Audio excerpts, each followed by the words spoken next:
मैं डॉक्टर नरेश चंद्र गोयल, सह आचार्य Hindi, MSJ college Bharatpur. आज हम BA पार्ट प्रथम वर्ष के विद्यार्थियों के प्रश्न पत्र पर बात कर रहे हैं, भाग 12 के तहत, जिसके अंतर्गत जायसी के पदों की व्याख्या चल रही है। और 11वां पद देखिए इसके अंतर्गत। अस पर जरा बिरह कर गठा, मेघ श्याम भये धूम जो उठा। डाड़ा राहु केतुगा दागा, सूरज जरा चांद जर आधा। ओ सब नखत तराही जरहीं, टूटई लूक धरत मह परहीं। धरे जरे सुधरती ठावे ठाऊ, दहक पलास जरे तिह थाऊ। बिरह सांस तस निकसे झारा, दहि दहि पर्वत होय अंगारा। भंवर पतंग जरे ओ नागा, कोयल बुझैल डोमा कांगा। वन पंखी सब जीव ले उड़े, जल मच मह मच दुखी होए बूढ़े। इस पद के माध्यम से मलिक मोहम्मद जायसी ये सिद्ध कर रहे हैं कि नागमती का विरह वर्णन का प्रभाव प्रकृति पर किस प्रकार से पड़ रहा है, कौन कौन जल रहा है इसके विरह के कारण। नागमती अपने प्रियतम के विरह के कारण, रतनसेन के कारण, विरह के कारण जल रही है, तो उसका प्रभाव किन किन पर पड़ रहा है। और पंछी राजा को समझा रहा है कि प्रभाव किन किन को जला रहा है। अस पर जरा बिरह कर कठा, कठा कहते हैं लकड़ी को। जिस प्रकार लकड़ी जलती है उसी प्रकार से तेरी पत्नी नागमती विरह के कारण जल रही है, जिसके जलने से मेघ श्यामले धुआं जो उठा।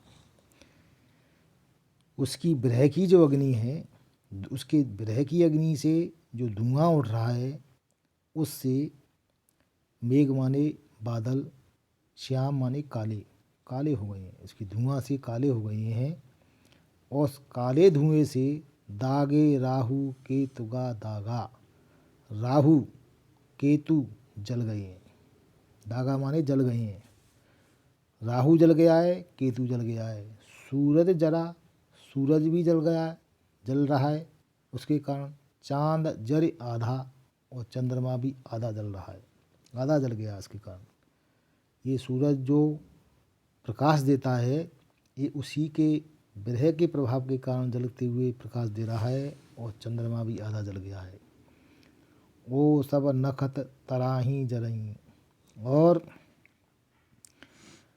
ऐसी स्थिति में आकाश के सारे नक्षत्र और तारे पृथ्वी पर टूट टूट कर गिर जाते हैं। वो सब नखत, सब नक्षत्र जो हैं, तराई जरहीं, जल जल करके टूट रहे हैं। टूटें डूक धरणमय परहीं, टूट टूट करके धरती पर वह नीचे गिर रहे हैं। जरी सुधरती ठावे ठाहा, पृथ्वी भी जगह जगह पर से, ठावे ठावा, जगह स्थान स्थान पर उसके विरह के कारण जल गई है। ढक गरास चरे ते ठावा, और उसकी स्थिति से पृथ्वी पर लगे ढाक और पलाश के वृक्ष भी उसी आग में जल गए हैं। ढक गरास, ढक कहते हैं ये ढाक के, गरास कहते हैं पलाश के जो वृक्ष हैं, वे भी उसी की विरह की अग्नि से जल गए हैं। विरह के कारण जरी जो धरती ठावे ठावा, डंक करास जरे ते ठावा। विरह सांस तद निकसे झारा, विरह के कारण जब वह सांस लेती है तो उसकी लपटों से दिक दिक पर्वत होय अगारा। उसकी लपटों से पहाड़ भी अंगार के रूप में परिणत हो गए हैं। ऐसी स्थिति में भंवर पतंग जरे ओ नागा, सारे भ्रमर और सांप, पतंग, कीड़े ऐसी स्थिति में बिल्कुल जल करके काले पड़ गए हैं। भंवर पतंग जरे और नागा, भ्रमर जल रहे हैं, पतंगे जल रहे हैं और नागा सर्प जल रहे हैं, कोयल बुझे और सब कागा। ऐसी स्थिति में कोयल और कोई भी भुजल कहते हैं कोए को, ये सब काले पड़ गए हैं। काग कोए को कहते हैं और ये सब उसकी विरह के कारण काले हो गए हैं। ऐसी स्थिति में वन पंछी सब जीवले उड़े, वन में जितने भी पंछी थे, अपने पंछी थे, वे अपने प्राणों की रक्षा करके यहाँ से उड़ करके यहाँ चले आए हैं। और जल पंछी जल मुई उड़े, उड़कर चले आए सारे जल में। पंछी जब जलने लगे तो इस कारण से ये पानी में छुप गए प्राणों के लिए। मुँह बूढ़े डूब गए कि पानी डूबने से उस अग्नि समाप्त हो जाएगी। है हूँ जलत तय नकसा, मैं भी जलते हुए वहाँ से निकला हूँ। समुद्र बुझाई आए, और समुद्र में आ करके मैंने अपनी अग्नि को बुझाया है। समुद्र दरा खारा भा पानी, और इसके कारण समुद्र का पानी पूरा का पूरा खारी हो गया है। धूम रहा जगमाए, और इसके कारण अग्नि से निकला हुआ धुआं सारे संसार में छा गया है।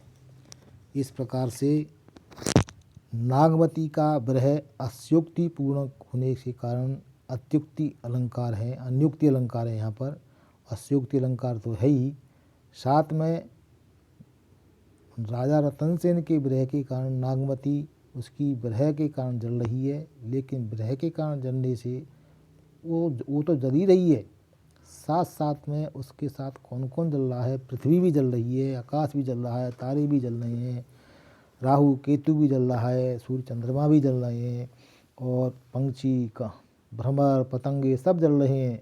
इस प्रकार से जायसी ने इस पद के माध्यम से अत्युक्तिपूर्ण वर्णन किया है, जो काव्यात्मक दृष्टि से महत्वपूर्ण है।